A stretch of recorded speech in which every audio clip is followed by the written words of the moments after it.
A 24-year-old hunter wanted to frighten her shy best friend, Becky. She shook the ladder hard at 2,000 feet up in the sky, but she did not know all that shaking made the screws loose that kept the ladder fixed. After they got to the top of the tower, they began taking wild photos like social media stars. But right when they were ready to go down, the ladder suddenly slipped away and the screws came out one after another. In the next moment, Becky lost her grip and fell. Luckily, the rope stayed strong. She hung in the air, 2,000 feet above the ground, moving side to side like a damaged swing. If she fell, her body would be lost forever. Hunter grabbed the rope as hard as she could, trying to pull Becky back up, but her foot suddenly slid. The quick jerk made Becky cry out in fear. Luckily, Hunter soon got her balance again. They worked as a team, one pulled while the other climbed. After a lot of effort, Becky finally reached the top safely. Before they could even relax, they saw something much worse had happened. They looked down and felt shocked. The whole ladder had broken away and dropped to the ground. Now they were trapped on an old TV tower, 2,000 feet in the air, with no ladder, no way down. Hunter took out her phone to ask for help, but there was no signal that high up.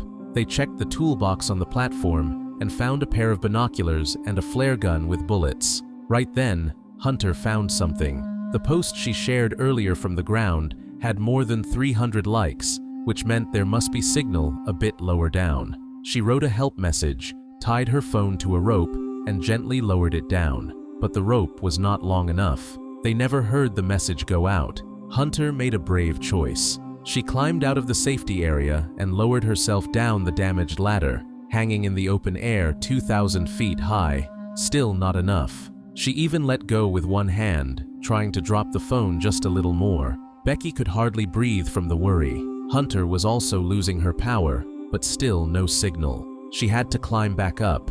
Then Becky thought of a plan. If the ground had signal, why not send the phone all the way down? Hunter said yes. She put the phone inside her shoe, then removed her bra and wrapped it around the phone like a soft cover. They threw the shoe down from 2,000 feet, hoping the bra would keep it safe from the drop, but they had no way to know if it worked. So, they waited and waited.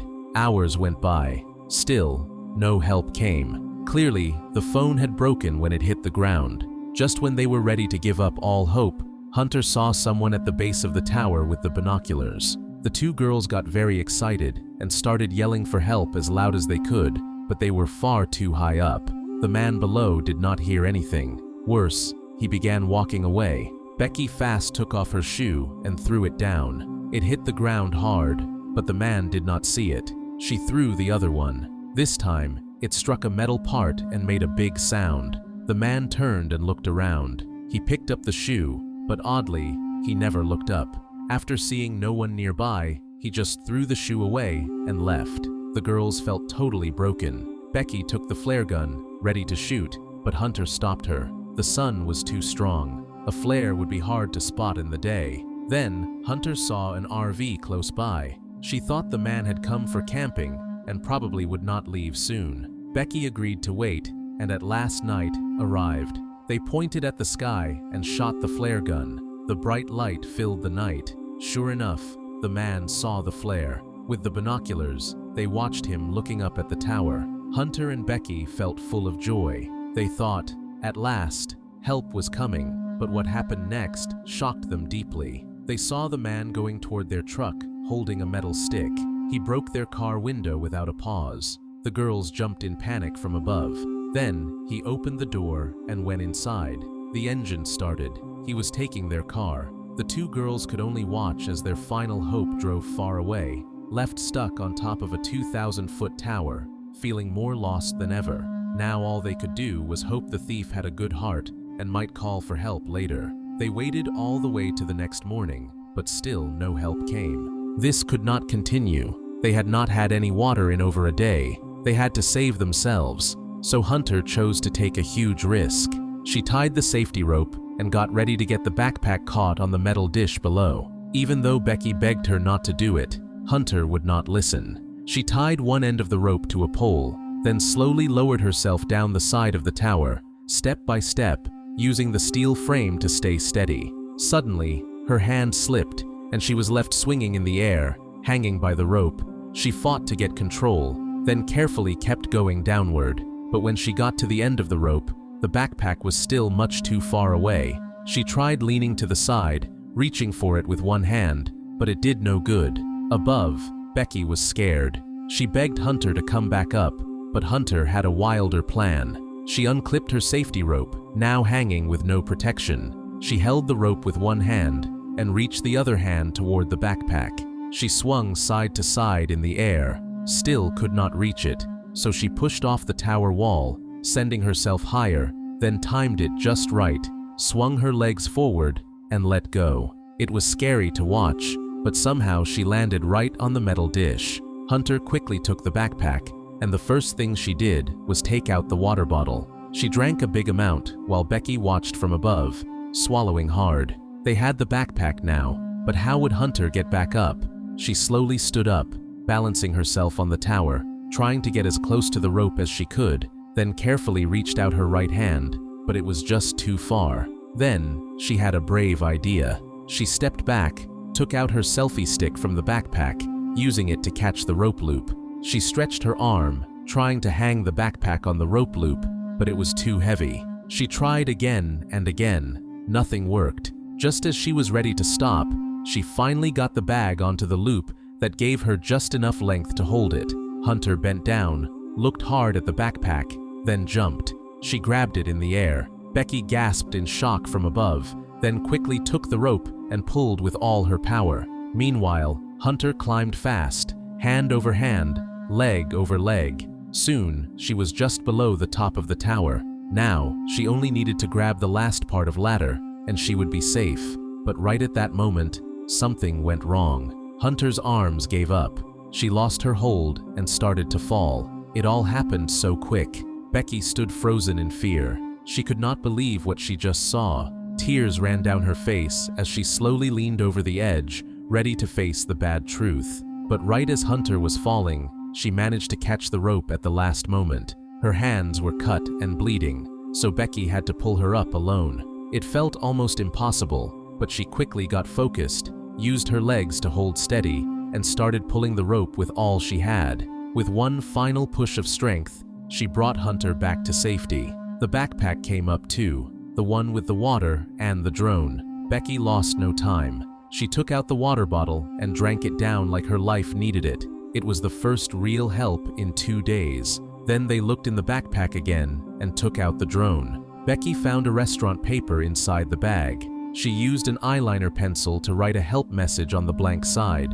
They attached the note onto the drone and got ready to send it toward the nearest motel. Everything was set. Becky controlled the drone and it flew off smoothly. It went fast and steady toward the far motel, but before it could go far, the battery died.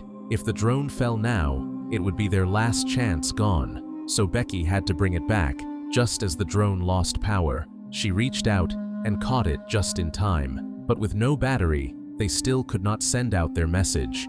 Feeling lost again, they suddenly thought of the signal light at the top of the tower. Maybe, just maybe, they could use it to charge the drone. Becky took the backpack and started climbing again. Using both hands and feet, she slowly made her way to the very top.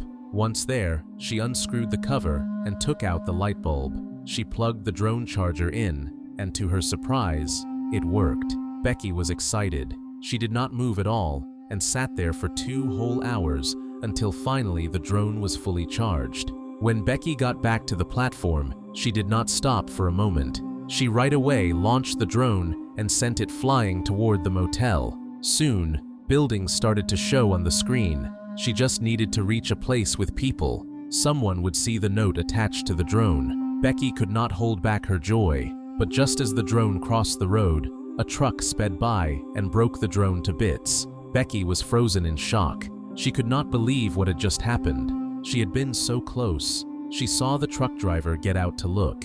If he saw the paper, they still had a chance. But the driver did not see the broken drone. He looked around, saw nothing, got back into his truck, and drove away. Becky cried hard. That was it. She had lost all hope, but things were about to get even worse. When she turned to look at Hunter, Hunter slowly turned her face toward her. showing a bloody, rotting wound. Becky felt full of pain. Suddenly, the awful truth hit her. Hunter had died when she fell onto the dish. She never lived through that fall. Becky had been seeing things the whole time.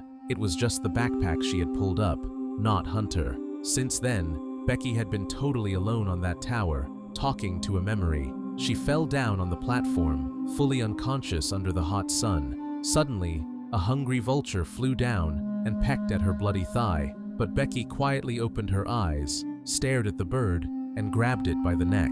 The vulture fought hard, but Becky, hungry and angry, managed to hold it down. Then she started eating it raw. She did not care. She only had one thought left: survive no matter what. After eating, Becky untied the safety rope. She climbed down the remaining ladder part and clipped the rope to the lowest bar. Then she dropped the rest of the rope, grabbed it, and began sliding down fast. This time, there was no doubt. Her moves were quick and sure. She reached the end of the rope in no time, unclipped the lock, and jumped onto the dish. She looked at Hunter's rotting body and felt a rush of feelings, but what she did next was even more unbelievable. She typed a message to her dad asking for help, even though there was still no signal. Then she took off Hunter's shoe, put the phone inside, and pushed it deep into Hunter's stomach through the wound. With everything ready, Becky gave the body one strong push and sent it falling 2,000 feet to the ground, with the flesh and shoe protecting the fall. The phone would survive, and when it hit the ground, the signal would return, and the message would be sent. Back home, her father, James, got the text. He called 911 right away and hurried to the tower. Becky was finally saved. The moment Becky saw her dad, she ran straight into his arms and broke down, crying. That's it for today. Hope you enjoyed. Like the video, subscribe to Cinema Recap, hit the bell icon, and let me know your thoughts on the movie in the comments section.